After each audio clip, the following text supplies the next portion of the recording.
अस्सलाम वालेकुम dear students, welcome to Stars Academy Johar Town Lahore. अच्छा बेटे, हम लोग बात आज स्टार्ट कर रहे होंगे एवोल्यूशन से एसोसिएटेड, लेकिन एक थोड़ा सा लेफ्ट ओवर टॉपिक आपके साथ जो रहता था वो असल में रिकम्बिनेंट फ्रीक्वेंसी से एसोसिएटेड था। जब कभी मेरे बेटे हम लोग रिकम्बिनेशन फ्रीक्वेंसी की बात करते हैं तो बेसिकली हम लोग उस पर क्रॉसिंग ओवर का एनालिसिस कर रहे होते हैं, या दूसरे लफ्जों में हम लोग एक एग्जाम्पल के साथ इसको स्टार्ट करते हैं। अगर मैं आपसे बेटे ये कहूं कि आपके पास यहाँ पर ये कोई एक फ्लाई है जो कि एक ब्रॉड बेली कंटेन करती है और इसके बड़े बड़े से विंग्स हैं, राइट। ये थोड़े से छोटे विंग्स बन गए हैं, इनको हम थोड़े और बड़े विंग्स में कन्वर्ट कर लेते हैं। सो हमारे पास ये एक पेरेंटल टाइप है, जबकि दूसरी तरफ हमारे पास एक और टाइप है जिसमें एक फ्लाई की छोटी सी बेली है और छोटे छोटे से विंग्स हैं, राइट। अब मैंने आपसे ये कहा कि इसके पास ब्रॉड बेली है, इसलिए इसके पास कैपिटल बी और लार्ज विंग्स हैं, कैपिटल एल स्टेटस पाया जाता है। जबकि दूसरी तरफ ये जो आपके पास फ्लाई एग्जिस्ट कर रही है, ये fly small B small L और स्मॉल एल के साथ है, और ये हमारे पास चूंकि दोनों प्योर ब्रीड्स हैं, सो ये हमारे पास फर्स्ट जनरेशन पेरेंटल जनरेशन के तौर पर कंसिडर होते हैं। हम लोग ये कहते हैं कि अब की बार ये जो दोनों जीन्स हैं ये असल में एक ही क्रोमोसोम पे पाए जाते हैं, यानी ये जीन्स असल में एक क्रोमोसोम पर मौजूद होने की वजह से लिंक्ड जीन्स कहलाएंगे, और आपके पास इस जगह पर कैपिटल बी का जीन होगा और कैपिटल एल का जीन होगा। बिल्कुल इसी तरीके से इस ड्रोसोफिला के ऊपर भी यूं ये जीन पाए जाएंगे, ये जीन आपके पास कैपिट स्मॉल बी और स्मॉल एल के जीन होंगे, और ये भी उसी उसी तरह से उन्हीं लोकाय के ऊपर मौजूद होंगे। अच्छा, अब हम लोग ये बात पढ़ते हैं कि आपके पास ये दोनों जो जीन्स मौजूद हैं, ये जीन्स आपस में क्रॉसिंग ओवर करेंगे, लेकिन किस हालत में करेंगे वो बात की बात है। हम लोग ये कहते हैं कि जब कभी भी यहाँ पे जेनेटिक कॉम्बिनेशन होता है तो ये गैमीट शेयर करते हैं कैपिटल बी और कैपिटल एल वाले, जबकि ये गैमीट्स शेयर करती हैं स्मॉल बी और स्मॉल एल वाले। और आपके पास यहाँ पर दोनों के कॉम्बिनेशन से जो बीज बनती हैं वो F1 जनरेशन की बीज होती हैं, और वो मेरे बेटे यूं दो क्रोमोसोम्स कैरी करेंगी, जिन क्रोमोसोम्स के ऊपर यूं कैपिटल बी और कैपिटल एल, स्मॉल बी और स्मॉल एल का जीन होगा। बिल्कुल ठीक है। उसने कहा जी ये जो capital B capital L small B small L के जीन है ये असल में आपस में एक दूसरे के एलील है, बिकॉज ये होमोलोगस क्रोमोसोम पे पाए जाते हैं।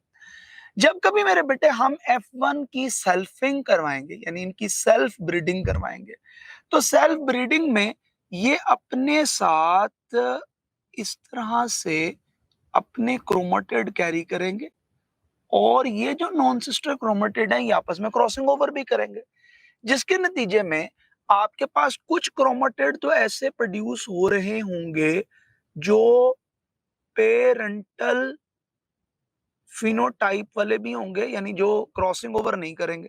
ठीक है, आपके पास कुछ तो ऐसे प्रोड्यूस हो रहे होंगे जो पेरेंटल टाइप के होंगे और small B small L capital B capital L carry करेंगे।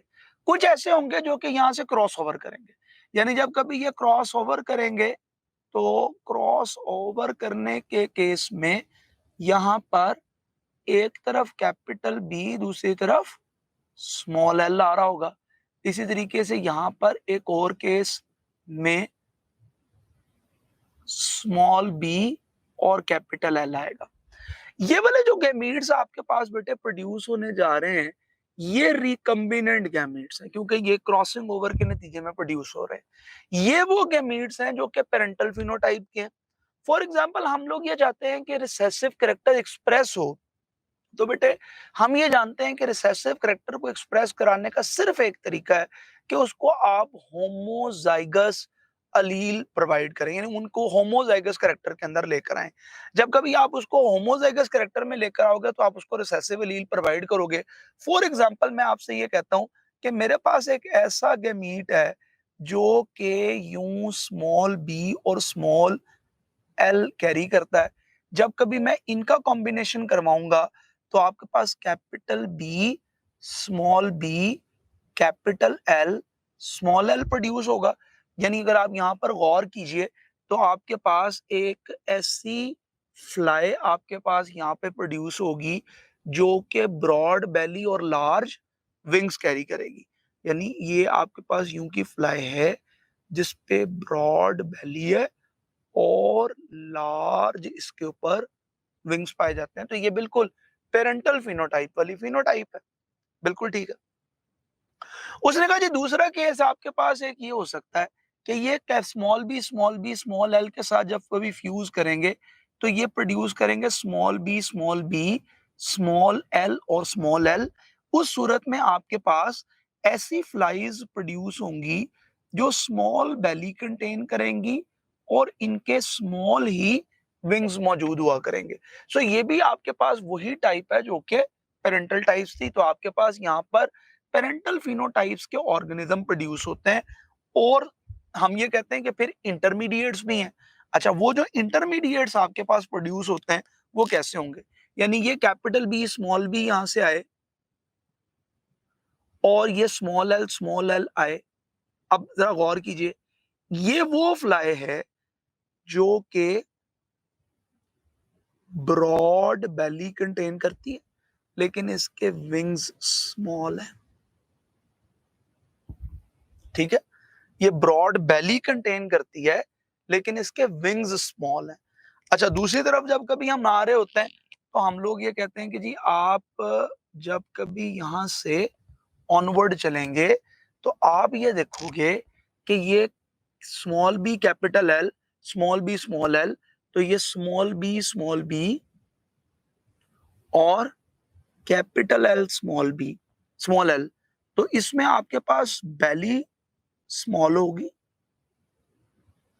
ठीक है, लेकिन बेटे इसके विंग्स बहुत बड़े होंगे। सो ये वो दो फिनोटाइप्स प्रोड्यूस हुई हैं जिनको हम लोगों ने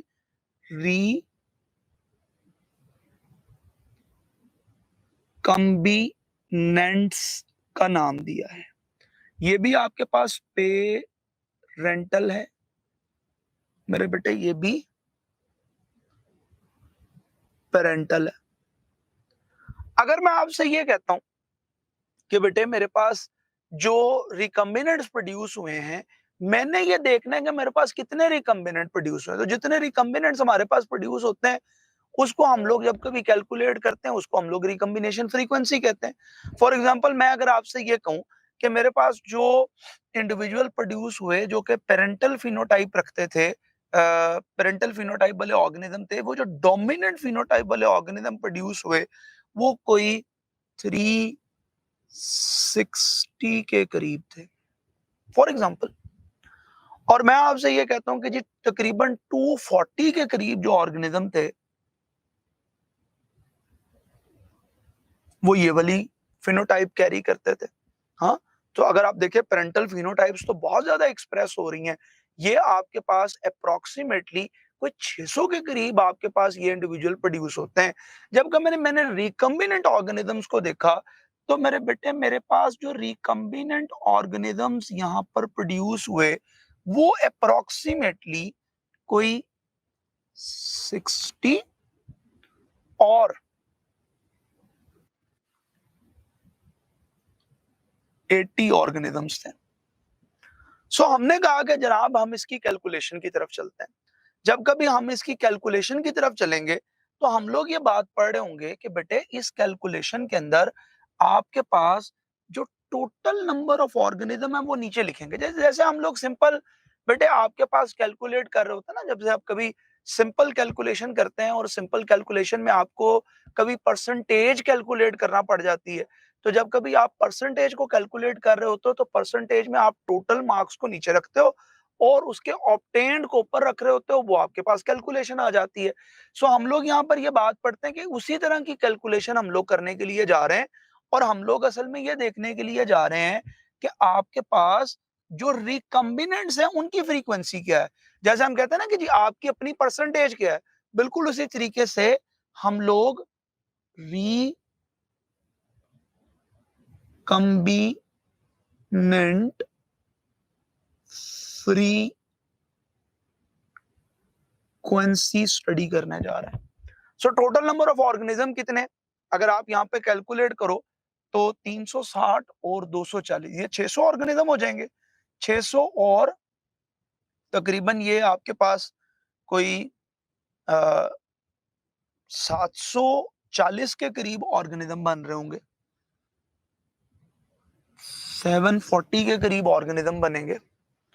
और अगर हम लोग ये कहें कि ये जो 740 के करीब ऑर्गेनिज्म आपके पास बने हैं, इन 740 ऑर्गेनिजम्स के अंदर कितने ऑर्गेनिज्म आपके पास ऐसे हैं बेटे जो ये वाली फिनोटाइप रखते हैं, ये 140 है, ये रिकम्बिनेंट ऑर्गेनिज्म।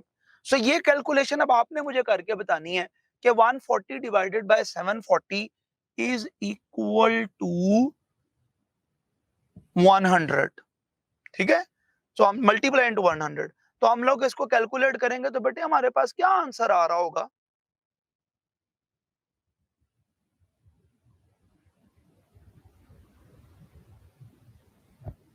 अगर बेटे आप इसको कैलकुलेट करो तो क्या आंसर आएगा जी, जल्दी बताइएगा जी। Anyone is there?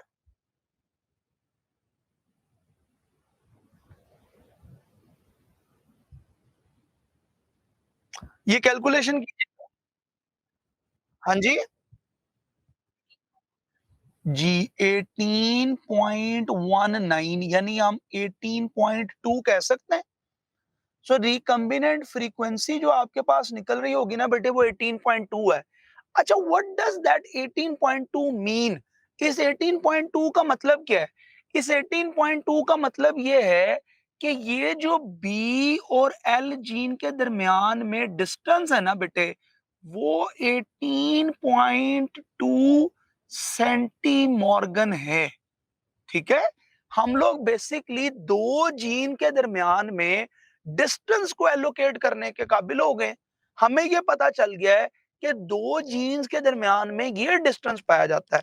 अच्छा, अगर मेरे पास मेरे बेटे रिकम्बिनेंट ऑर्गेनिज्म ज्यादा प्रोड्यूस हो रहे होते, अगर मेरे पास रिकम्बिनेंट ऑर्गेनिज्म इससे ज्यादा प्रोड्यूस हो रहे होते, तो हम लोग डेफिनेटली ये बात कर रहे होते कि बेटे जितने दूर एक दूसरे से जीन पाया जाएगा उतना रिकम्बिनेंट होने के चांसेस ज्यादा होंगे।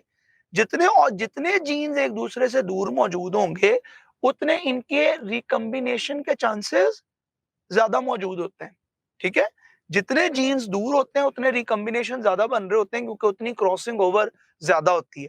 अगर दो जीन्स बिल्कुल एक दूसरे के करीब पाए जाते हैं तो बेटे उनके रिकम्बिनेंट्स भी कम प्रोड्यूस होते हैं। सो बेसिकली रिकम्बिनेशन फ्रीक्वेंसी आपको यह बताती है कि दो जीन एक दूसरे से कितने डिस्टेंस के ऊपर पाए जाते हैं, ठीक है। और उस डिस्टेंस को हम लोग मार्क कर रहे होते हैं वाया सेंटीमॉर्गन। ओके, सो यूं बात करते हैं। जैसे हम एक एग्जांपल यहाँ पे डिस्कस कर लेते हैं ताकि आपका ये वाली भी प्रॉब्लम जो है वो सॉल्व हो जाए। तो हम ये कह रहे होते हैं कि फॉर एग्जांपल अगर यहाँ पर रिकम्बिनेशन फ्रीक्वेंसी के अंदर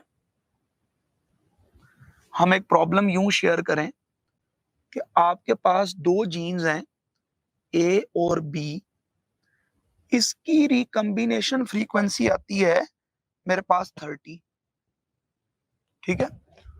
और एक जीन मेरे पास पाया जाता है सी, उसकी बी के साथ रिकम्बिनेशन फ्रीक्वेंसी आती है लेट्स सपोज 10, और ए और सी की रिकम्बिनेशन फ्रीक्वेंसी आती है 20। अब ये बड़ी अजीब बात है। अब ये हमें बता क्या रही है? हमें पता ये चल रहा है कि सी और बी के दरमियान में डिस्टेंस कम है। ये क्लोज़ली एसोसिएट करते हैं, इस वजह से इनके नंबर ऑफ रिकम्बिनेंट और जो इंडिविजुअल प्रोड्यूस हो रहे हैं वो कम है। ए और बी के दरमियान सबसे ज़्यादा डिफरेंस है, तो डिस्टेंस ज़्यादा है, तो इस वजह से इनके रिकम्बिनेंट ज़्यादा प्रोड्यूस होते हैं। यानी मैं अगर इसको एक क्रोमोसोम के ऊपर अलाइन करना शुरू करूँ, फॉर एग्ज़ाम्पल, तो मैं ये कहूँगा कि बेटे ये जो ए और बी जीन है ना, ये ए और बी जीन एक दूसरे से 30 सेंटीमॉर्गन के डिस्टेंस के ऊपर पाए जाते हैं।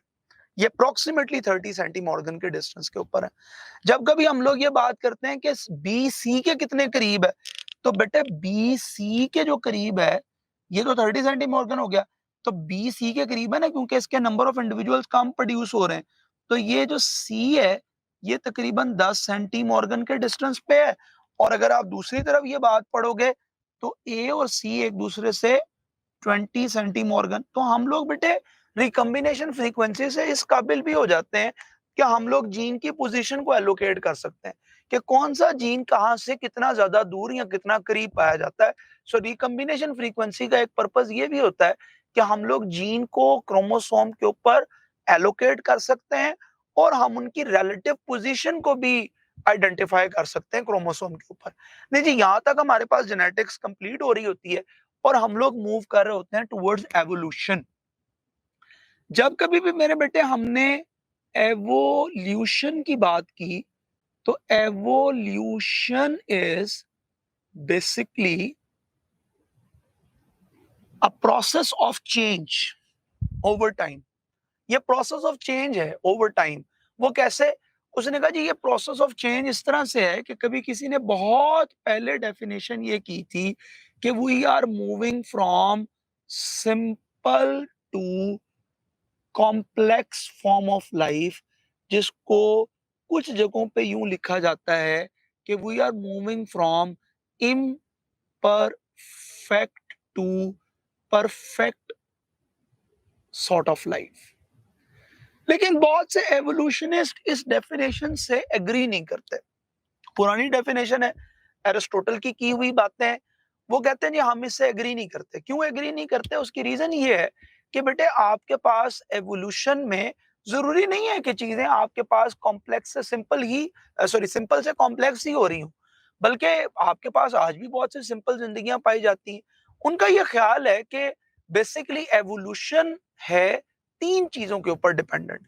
अगर एक ऑर्गेनिज्म अपने बेहतरीन हैबिटेट के अंदर है, जहां पर वो सरवाइव कर सकता है, जहां से वो फूड गेन कर सकता है, जहां पर वो रिप्रोड्यूस कर सकता है, अगर और जहां पर वो किसी भी प्रीडेटर से सेफ फील करता है, तो हम लोग उसे कहते हैं कि जी वो वाली हैबिटेट वो उसके लिए बेहतर है और वो वहां पर इवॉल्व कर सकता है।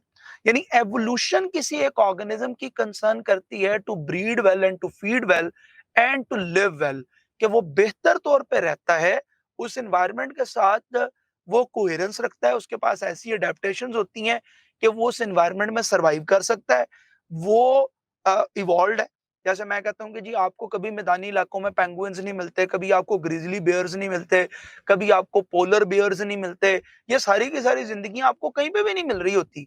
क्यों मेरे बेटे आपके पास ये सारी की सारी जिंदगियां कहीं पे मौजूद नहीं है? क्योंकि ये इनकी अडेप्टेशन इनके एनवायरनमेंट के साथ मवाफिक नहीं है, उनके साथ एडजस्ट नहीं करती हैं। इस वजह से ये सारे के सारे कंडीशंस में नहीं पाए जाते। जैसे हम कहते हैं कि जी हॉर्न्ड लिजर्ड्स जो हैं, वो आपके पास मैदानी इलाकों में नहीं मिल रहे होते, पहाड़ों पे नहीं मिल रही होती। हाँ, ये अगर आप बात करो तो ये सहराओं के अंदर इस तरह की लिजर्ड्स आपको बहुत ज़्यादा मिलती हैं। क्यों? क्योंकि उनके पास ऐसी एडेप्टेशंस मौजूद हैं जो उनके एनवायरनमेंट के साथ कोहेरेंस रखते हैं, एनवायरनमेंट के अंदर सर्वाइव कर सकते हैं। सो हम लोग ये कहते हैं कि जी या तो एवोल्यूशन को हम लोग कंसर्न करते हैं कि देयर आर बेसिकली 3 एट्रिब्यूट्स, अगर आप कंटेन करते हो तो आप इवॉल्व्ड हो। यानी अगर आप उस एनवायरनमेंट के अंदर आप ऐसी एडेप्टेशन कैरी करते हो कि उस एनवायरनमेंट में सर्वाइव कर सको, आप ऐसी एडेप्टेशन कैरी करते हो कि आप वहां पर फीड वेल कर सको, आप ऐसी एडेप्टेशन कर सकते हो कि वहां पर ब्रीड वेल कर सको, तो आप इवॉल्व कंसिडर होगे। सिंपल से कॉम्प्लेक्स होना एवोल्यूशन नहीं है। यानी वरना तो हम लोग ये बात पढ़ते हैं कि सिंपल है, सिंपल लिविंग ऑर्गेनिज्म मौजूद ही ना होते। वो बल्कि तो बहुत से पैरासाइट्स में तो हम लोग ये बात पढ़ते हैं कि वो कॉम्प्लेक्स से सिंपल हो रहे होते हैं। क्यों? क्योंकि वो होस्ट में अडैप्ट करते हैं। वो कंडीशन उनके लिए फेवरेबल होती है। वहाँ पे वो फीड वेल कर सकते हैं, ब्रीड वेल कर सकते हैं। सो इस वजह से वो कॉम्प्लेक्स से सिंपल हो जाते हैं। अच्छा, फिर उसके अलावा हम कहते हैं कि जी एवोल्यूशन का पर्पस ये नहीं होता कि आप सिंपल से कॉम्प्लेक्स हो रहे हो। एवोल्यूशन का पर्पस ये होता है कि आप अडैप्टेबल टू हैबिटेटों, फीड एंड ब्रीड वेल कर सके। एवोल्यूशन का पर्पस ये होता है, ठीक है, कि आप हैबिटेट से अडेप्टेबल हो जाए और वहां पर फीड और ब्रीड वेल कर सके। तो हम कहते हैं जी this is the purpose of evolution. ठीक है, ये पर्पस है एवोल्यूशन का। फिर उसके अलावा हम लोग ये बात पढ़ते हैं कि डार्विन ने एक डेफिनेशन दी है और उस डेफिनेशन को हम लोग यूं याद कर रहे होते हैं कि वो definition basically descent with modification के साथ है। दिस इज डिसेंट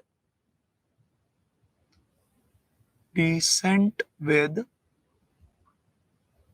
मॉडिफिकेशंस, यानी आपके पास लिविंग ऑर्गेनिज्म, हर आने वाला लिविंग ऑर्गेनिज्म पिछले गुजरे हुए लिविंग ऑर्गेनिज्म से इवॉल्व्ड है। सो ये असल में डिसेंट विद मॉडिफिकेशन की बात है।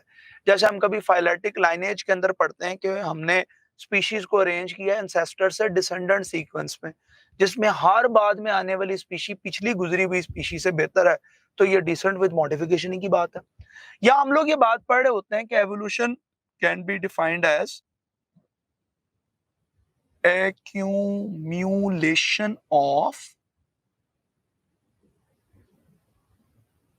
favorable adaptations with passage of time। वक्त गुजरने के साथ साथ आपने बेहतर से बेहतर अडेप्टेशंस को इकट्ठा करना शुरू कर दिया। यानी अगर मैं इसको आपको यूं पढ़ा रहा हूं कि आपके पास कोई एक ऑर्गेनिज्म था जिसने सेक्सुअली रिप्रोड्यूस किया और सेक्सुअली रिप्रोडक्शन के ऊपर उसने अपने दो वेरिएंट्स प्रोड्यूस किए। लाजमी बात है, सेक्सुअल रिप्रोडक्शन से जो ऑर्गेनिज्म प्रोड्यूस होते हैं वो वेरिएबल होते हैं। सो ये जो दो वेरिएबल आए, ये वाला ऑर्गेनिज्म इसके मुकाबले में थोड़ा वेरिएबल था, यानी it is more better survived in that conditions. जब कभी मेरे बेटे इसने रिप्रोड्यूस किया होगा तो इससे भी वेरिएबल ऑर्गेनिज्म प्रोड्यूस हुए होंगे जो ए प्लस यानी पेरेंट्स की तरह के होंगे। शायद वो वेरिएबल नहीं था और इसमें एक और फीचर आ गया होगा, वो उससे ज्यादा वेरिएबल होगा। फिर उसके बाद आपके पास जब कभी इसने रिप्रोड्यूस किया होगा तो इसने अपनी तरह के ऑर्गेनिज्म भी प्रोड्यूस किए होंगे और मेरे बेटे अपने से थोड़े से वेरिएबल ऑर्गेनिज्म भी प्रोड्यूस किए होंगे। फिर उसने कहा कि ये जब कभी रिप्रोड्यूस हुआ होगा तो इसने अपनी तरह के ऑर्गेनिज्म तो प्रोड्यूस किए होंगे लेकिन अपने से मजीद वेरिएबल ऑर्गेनिज्म भी प्रोड्यूस किए होंगे। और जब कभी मेरे बेटे ये रिप्रोड्यूस हुआ होगा तो इसने भी अपने जैसे ऑर्गेनिज्म तो प्रोड्यूस किए होंगे लेकिन ए बहुत इवॉल्व ऑर्गेनिज्म भी प्रोड्यूस किए होंगे। यानी हम लोग अगर इसके मुकाबले में सेवरल जनरेशंस के बाद देखेंगे तो एक एक एक एक अडेप्टेशन करते करते इस ऑर्गेनिज्म में 5 टाइप्स की ऐसी अडेप्टेशन आ चुकी होंगी जो इस मुकाबले में क्वाइट वेरिएबल कर देंगी। जैसे हम लोग एक बात ये पढ़ रहे होते हैं कि बेटे जब कभी भी हम लोग पढ़ेंगे एवोल्यूशन को तो हम लोग एक चीज ये कंसर्न करेंगे कि अगर मैं एक एग्जांपल के साथ आपको समझाऊं कि एक इलाके के अंदर कोई 1000 के करीब माइस मौजूद हैं और वो उनमें उनके ऊपर हम लोग क्या करते हैं कि एक स्प्रे करते हैं और उस स्प्रे के नतीजे में वो माइस में से कोई 10 एक चूहे जो हैं वो बच जाते हैं। ठीक है, हमने डीडीटी का स्प्रे किया और डीडीटी के स्प्रे के केस के अंदर 10 चूहे बच गए। इसका मतलब है कि पूरी पॉपुलेशन के अंदर 10 चूहों के अंदर ये एट्रीब्यूट पाया जाता था कि वो बच सकते थे। राइट? अच्छा, दूसरे नंबर पे क्या हुआ? दूसरे नंबर पे ये हुआ कि आपने उन 10 चूहों को रिप्रोड्यूस करने दिया। अच्छा, उन 10 चूहों चूहों के अंदर रेजिस्टेंट कैपेबिलिटी मौजूद है, यानी वो जितने भी ऑर्गेनिज्म प्रोड्यूस करेंगे वो रेजिस्टेंट होंगे। अच्छा, अब हुआ ये कि फिर कई सालों तक पॉपुलेशन बढ़ती रही, आपको फिर कभी ख्याल आया और आपने वहां पर फिर एक गोरिल्ला स्प्रे कर दिया। अच्छा, गोरिल्ला स्प्रे के नतीजे में आपके पास वहां पे 15 चूहे बचे। अच्छा, वो जो 15 चूहे आपके पास बचे, उनके पास अब डीडीटी का करैक्टर तो मौजूद है, लेकिन ये 15 वो हैं जिन पे डीडीटी और गोरिल्ला दोनों इनफेक्टिव है, दोनों इफेक्ट नहीं कर पाए। हाँ, तो हमने कहा जी ये 15 चूहे दो चीजों के रेजिस्टेंट हो गए। हमने फिर इनको रिप्रोड्यूस करने दिया, फिर कई सालों के बाद हमने इसके ऊपर मोर्टीन का स्प्रे कर दिया। अच्छा, उसमें से आपके पास 20 चूहे बच गए। अब वो जो 20 चूहे बचे, अब वो 3 चीज़ों के रेजिस्टेंट हैं। यानी आपने generation after generation environmental stress दिया है और उन स्ट्रेस ने सेलेक्ट की है बेहतर ट्रेड्स को, जिनमें सारे के सारे एट्रिब्यूट्स एक्यूमुलेट हो गए। Accumulation of favourable adaptations with the passage of time. Passage of time से किसी एक ऑर्गेनिज्म के अंदर फेवरेबल एडेप्टेशंस का एक्यूमुलेट हो जाना, this is named as evolution. हम लोग ये कहते हैं कि जी एवोल्यूशन को अगर एक तरफ रखा जाए तो आपके पास दुनिया में दो तरह के नजरियात चले हैं। वो दो तरह के नजरियात क्या रहे हैं दुनिया में? या तो ऐसे लोग रहे हैं जो कि बिलीव करते थे क्रिएशनिस्ट के ऊपर, यानी या तो लोग बिलीव करते थे स्पेशल क्रिएशन पर, या दुनिया बिलीव करती थी